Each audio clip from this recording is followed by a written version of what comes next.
Hello everyone, my name is Alok Gupta. Welcome to my new blog. तो आज मैं आपसे शेयर करने वाला हूँ मेरे पूरे दिन का शेड्यूल, जिसमें मेरी सुबह से लेकर शाम तक पूरे दिन की एक्टिविटी होगी। क्योंकि डेली में मिनी ब्लॉग ही बना रहा था और काफी दिन हो गए थे लॉन्ग फॉर्मेट में ब्लॉग बनाए हुए। और जैसा कि आप लोगों को पता है कि ये जुलाई का महीना चल रहा है और इस टाइम पर विलेज एरिया में खेतों में धान की फसल लगाए जा रहे होते हैं। और इस टाइम पर मेरे भाई को पूरे दिन खेतों में ही रहना पड़ता है, क्योंकि ट्रैक्टर चलाना और बाकी खेतों का काम वो काफी अच्छी तरीके से हैंडल कर लेता है। और मुझे पढ़ाई करना रहता है, इसलिए मुझे पूरे दिन दुकान पर ही बिताना पड़ता है। और पढ़ाई के साथ साथ दुकान को मैनेज करते करते पूरे दिन का शेड्यूल काफी हेक्टिक हो जाता है, जिससे शाम तक पूरे शरीर में काफी ज्यादा थकावट आ जाती है।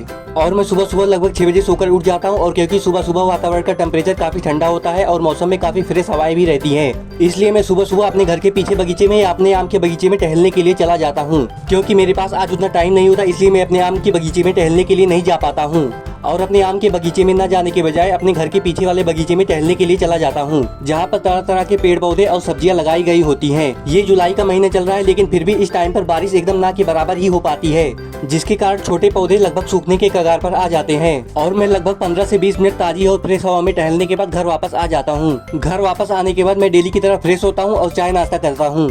और फिर चाय नाश्ता करने के बाद मैं अपनी दुकान पर जाने की तैयारी करता हूँ। और क्योंकि आज मेरे खेतों में धान की फसल लगाने की तैयारी हो रही होती है, इसलिए मेरा भाई बाइक से खेतों में चला जाता है। और जैसे ही मैं अपनी दुकान पर जाने के लिए अपनी साइकिल लेता हूँ, देखता हूँ कि 2-3 दिनों से मेरी साइकिल के अगले वाले टायर की हवा ही निकल जाती है। मैकेनिक को दिखाने के बाद पता लगता है कि इसके टायर और ट्यूब को बदलवाना पड़ेगा, लेकिन मैं सोचता हूँ कि जब तक काम चल रहा है तब तक काम चला लेता हूँ। और जैसे ही मैं तैयार होकर दुकान पर जाने वाला होता हूँ, मैं देखता हूँ कि मेरा कपड़ा काफी गंदा हो गया होता है, तो मैं तुरंत पहले कपड़े चेंज करता हूँ। बाहर निकल कर देखता हूँ तो बिल्ली कुएं के पास बैठकर पता नहीं क्या कर रही होती है। और फिर अपने पंप से साइकिल में हवा भरता हूँ और फिर गांव के रास्ते से होता हुआ अपनी दुकान पर आ जाता हूँ। और फिर रास्ते में देखता हूँ तो लगभग सभी के खेतों में धान की फसल लगाई जा रहे होते हैं और आसमान में काफी ज्यादा बादल छाए हुए होते हैं, जिससे काफी ठंडी और फ्रेश हवाएं चल रही होती हैं। दुकान पर आकर झाड़ू लगाता हूँ और दुकान की साफ सफाई करता हूँ। और क्योंकि काउंटर पर भी काफी ज्यादा धूल जमा हो गई होती है, इसलिए एक कपड़े से काउंटर की भी सफाई करता हूँ। और कुछ देर बाद जैसे ही पढ़ाई करने के लिए बैठता हूँ, मुझे मेरी उंगलियों में दर्द महसूस होने लगता है। देखने पर पता लगता है कि उंगलियों के टिप पर नाखून के पास वाली चमड़ी उजड़ रही होती है,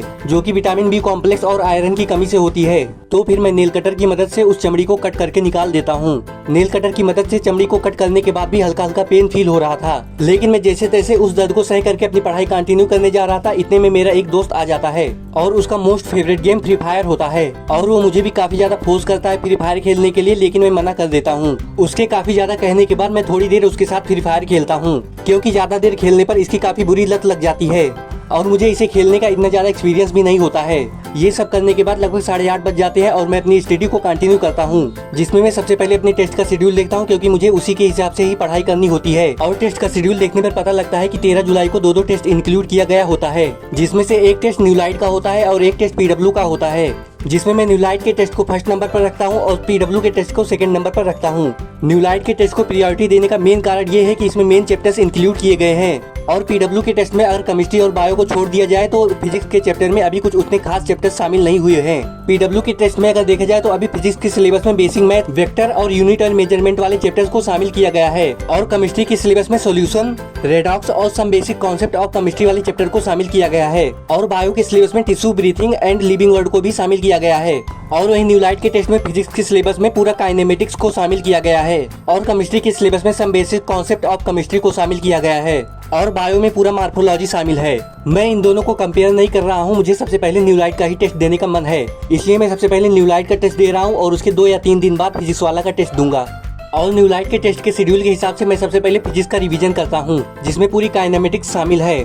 और रिवीजन करते करते लगभग दोपहर हो जाती है और मुझे काफी ज्यादा भूख लगने लगती है, तो मैं खाना खाने के लिए घर चला आता हूँ। घर आकर खाना खाता हूँ और क्योंकि मेरे भाई को बाहर कुछ काम होता है, इसलिए वो खेतों में नहीं होता है। और क्योंकि मेरे खेतों में धान की फसल लगाए जा रहे होते हैं, इसलिए मुझे थोड़ी देर खाना खाने के बाद खेतों में आकर टाइम बिताना पड़ता है। और जब टाइम देखता हूँ तो लगभग 11 बजने वाले होते हैं। और मेरे भाई के आने के बाद मैं फिर से दुकान पर आ जाता हूँ, क्योंकि जैसा कि मैंने पहले भी बताया था कि घर पर काम चलने की वजह से मुझे पूरे दिन दुकान पर ही बिताने पड़ते हैं। और दुकान पर आने के बाद मैं अपना ब्लॉग एडिट करता हूँ और उसे अपलोड करने के बाद थोड़ी देर रेस्ट करता हूँ, क्योंकि खाना खाने के बाद शरीर में काफी ज्यादा आलस आने लगती है। और रेस्ट करते करते मैं रील चलाने जुट जाता हूँ, जिससे टाइम का कुछ पता ही नहीं चल पाता है। और जब टाइम देखता हूँ तो लगभग शाम के 3 बज जाते हैं, तो मैं तुरंत टेक्स्ट बुक पर कुछ क्वेश्चंस प्रैक्टिस करने जुट जाता हूँ, जिसमें 2 टेस्ट लाइव होते हैं, जिसमें से एक जेईई मेंस के होते हैं और एक नीट का होता है।